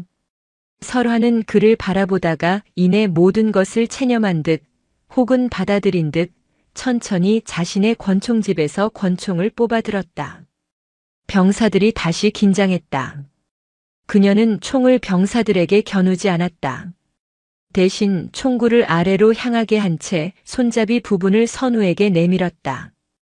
그것은 그녀의 마지막 남은 자존심이자 그녀가 가진 모든 힘의 상징이었다. 그것을 그에게 넘기는 것은 자신의 목숨과 운명 전체를 그의 손에 맡긴다는 완전한 항복의 표시였다. 선우는 그녀의 총을 받아들었다. 그리고 그것을 초소장에게 건넸다. 이제 됐나? 이분은 부상자야. 당장 의무실로. 그 순간 설화의 긴장이 탁 풀린 듯 그녀의 몸이 휘청거렸다. 선우가 재빨리 그녀를 부축했다. 지뢰밭에서의 사투, 수십 킬로미터의 행군, 그리고 목숨을 건 탈출. 그녀의 정신력은 강철이었지만 육체는 이미 한계에 다다른 뒤였다. 피곤해. 그녀는 선우의 품에 기댄 채 낯선 남한 군인들의 경계심 어린 시선 속에서 평생 처음으로 모든 것을 내려놓고 눈을 감았다. 그날 밤 이후 모든 것이 속전속결로 진행되었다. 윤설화는 헬기를 통해 즉시 국군통합병원으로 이송되었고 동시에 국가정보원과 국군정보사령부의 합동신문조사가 시작되었다. 그녀는 더 이상 윤설화 상위가 아닌 특급 귀순자 김설희 가명가 되었다. 하선우 역시 그녀와 즉시 분리되었다. 그는 707 특수임무단 본부로 복귀하자마자 사령관과 정보사령부의 최고 위급 장성들 앞에서 밤샘 보고를 진행해야 했다. 회의실의 공기는 얼음장처럼 차가웠다. 그래서 하대위. 자네는 독단적인 판단으로 적성국의 상위급 장교와 내통하고 교전했으며 심지어 그녀를 아군 진영으로 초대했다. 이 말인가? 정보사령부의 한 장성이 믿을 수 없다는 듯 그를 몰아붙였다. 내통이 아닙니다. 조우입니다. 선우는 흔들림 없는 목소리로 대답했다. 또한 교전은 북한 내 정규군 소속이 아닌 불사조라 불리는 불법 무장단체의 기습으로 인해 발생했습니다. 윤설화 상위는 아니 김설혜 씨는 그들의 표적이었습니다. 저 역시 마찬가지였고요. 그녀는 생존을 위해 저와 협력했으며 그 과정에서 귀순 의사를 밝혔습니다. 그는 불사조분대의 존재, 그들의 목적 아버지의 숙청과 연관된 복수 및 이권 다툼, 그리고 그들이 무인기 데이터를 노렸다는 사실까지 자신이 아는 모든 것을 보고했다. 물론 지뢰밭에서의 내기나 결혼과 임신 같은 사적인 대화는 철저히 배제했다. 그것은 보고서에 올릴 내용이 아니었다. 자네의 보고를 어떻게 믿지? 그 여자가 자네를 기만한 것일 수도 있지 않나? 고도의 위장 술책일 수도 있어. 그녀는 저에게 자신의 목숨을 구걸하지 않았습니다. 오히려 저를 구했습니다. 선우는 지뢰밭에서의 협공, 설화가 자신의 저격총을 내어주고 배후를 기습했던 상황을 객관적으로 설명했다. 그녀는 돌아갈 다리를 스스로 불태웠습니다. 그녀가 제공한 불사조분대에 대한 정보는 우리가 지금껏 파악하지 못했던 북한 내부 권력 암투의 핵심입니다. 그녀는 위협이 아니라 자산입니다. 선우의 확신에 찬 보고와 그가 그림자로서 쌓아온 신뢰, 그리고 윤설아가 실제로 제공한 정보, 그녀는 자신이 알고 있는 불사조분대의 근거지와 활동 내역을 모두 털어놓았다가 맞물려 상황은 조심스럽게 그에게 유리한 쪽으로 흘러갔다. 그 후로 몇 달의 시간이 흘렀다. 윤설화는 국정원의 혹독한 조사를 모두 마쳤다. 그녀의 진술은 일관되었고 그녀가 제공한 정보는 고급 정보로 판명되었다. 그녀는 마침내 혐의를 벗고 다른 탈북민들처럼 사회 적응 교육 시설인 하나원으로 보내졌다. 물론 그녀의 신분은 철저히 비밀에 붙여졌고 일반 탈북민과는 분리된 특별관리동에서 생활해야 했다. 그녀는 그곳에서 대한민국을 처음부터 배웠다. 자본주의라는 낯선 체제, 자유라는 이름의 어색한 공기, 그리고 무엇보다 평화라는 믿기지 않는 일상. 그녀는 더 이상 새벽에 기상 나팔을 듣지 않아도 되었고 정치 사상 교육을 받지 않아도 되었다. 그녀는 난생 처음으로 자신이 원하는 옷을 고르고 자신이 먹고 싶은 음식을 선택했다. 하지만 그 모든 자유 속에서 그녀는 지독한 외로움을 느꼈다. 그리고 하선우를 만날 수 없었다. 그는 그녀의 신원 보증인이었지만 규정상 그녀가 교육을 수료하기 전까지 사적인 접촉은 금지되었다. 그녀는 매일 밤 그 지뢰밭에서 그가 내밀었던 뜨거운 손의 감촉을 떠올렸다. 그가 자신을 잊은 것은 아닐까? 그 모든 것이 그저 임무의 일부였던 것은 아닐까? 자신은 그저 그에게 확보된 자산에 불과했던 것일까? 마침내 6개월간의 긴 교육이 끝나는 수료식 날이었다. 하나원의 작은 강당. 수료증을 받고 나온 그녀의 앞에 군복이 아닌 깔끔한 사복 차림의 한 남자가 서 있었다. 하선우였다. 설화는 그 자리에 우뚝 멈춰섰다. 그 역시 6개월 만에 마주하는 그녀의 모습에 숨을 삼켰다. 날카롭던 전사의 눈빛은 부드러운 호기심으로 변해 있었고 거친 군복 대신 입은 단정한 원피스는 그녀가 얼마나 아름다운 여성이었는지를 새삼 깨닫게 했다. 어색한 침묵이 흘렀다. 수많은 말이 두 사람의 목구멍까지 차올랐지만 어떤 말부터 꺼내야 할지 알 수 없었다. 살 빠졌네. 선우가 먼저 어렵게 입을 열었다. 당신도. 설아가 겨우 대답했다. 그녀는 그를 똑바로 쳐다보지 못하고 고개를 숙였다. 이제 공식적으로 대한민국 국민이 된 걸 축하해. 윤설아 씨. 그가 가명이 아닌 그녀의 본명을 불렀다. 그녀의 어깨가 가늘게 떨렸다. 날 원망하나? 그녀가 물었다. 당신을 위험에 빠뜨렸어. 당신의 군 경력에도. 아니. 선우가 그녀의 말을 잘랐다. 덕분에 난 영웅이 됐어. 불사조분대의 실체를 밝혀낸 공로로 훈장도 받았지. 물론 지나치게 독단적이었다는 경고와 함께. 그가 멋쩍게 웃었다. 두 사람 사이에 다시 침묵이 흘렀다. 하선우 씨. 설화가 그를 불렀다. 그날 지뢰밭에서 내가 했던 말. 기억해. 그거 목숨이 걸린 상황에서 나온 미친 소리였어. 잊어줘. 그녀의 목소리가 떨렸다. 그녀는 그에게 부담을 주고 싶지 않았다. 그는 그녀의 구원자였지만 그녀의 삶을 책임질 의무는 없었다. 잊을 수 없어. 선우가 그녀에게 한 걸음 다가섰다. 그는 그녀의 떨리는 두 손을 부드럽게 감싸주었다. 그날 지뢰밭에서 잡았던 것과는 비교할 수 없을 만큼 조심스럽고 따뜻한 손길이었다. 윤설화.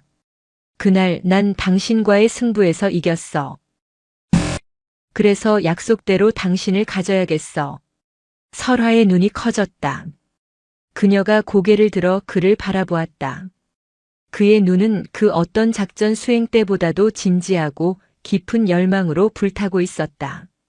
하지만 내기의 대가로 당신을 소유하는 게 아니야. 그가 말을 이었다. 당신이 평생을 바쳐 지켜온 그 지독한 자존심, 그 얼음 같던 신념, 그리고 당신이 내 앞에서 무너져 내렸던 그 모든 순간까지 전부 내가 가질 거야. 그리고 나 역시 내 모든 것을 당신에게 주지. 하선우 씨, 그건. 그날 당신은 미친 소리를 했지.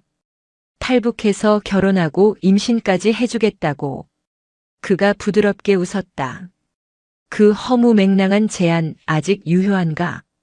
설화의 눈에서 마침내 뜨거운 눈물이 흘러내렸다. 그것은 공포나 분노의 눈물이 아닌 태어나서 처음 느껴보는 안도와 행복의 눈물이었다. 그녀는 대답 대신 그의 품에 와락 안겼다. 선우는 그녀를 강하게 끌어안았다. 지독한 화약 냄새와 피비린내, 그리고 죽음의 공포가 가득했던 두 사람의 첫 만남은 이제 낯선 땅의 따뜻한 햇살과 서로의 심장 소리로 가득 채워지고 있었다. 유효해. 설화가 그의 어깨에 얼굴을 묻은 채 속삭였다. 전부 다 유효해, 하선우. 가장 긴 새벽을 건너온 두 사람에게 마침내 진짜 첫날이 밝아오고 있었다. 오늘도 인생지의 말씀을 잘 들어주셔서 감사합니다.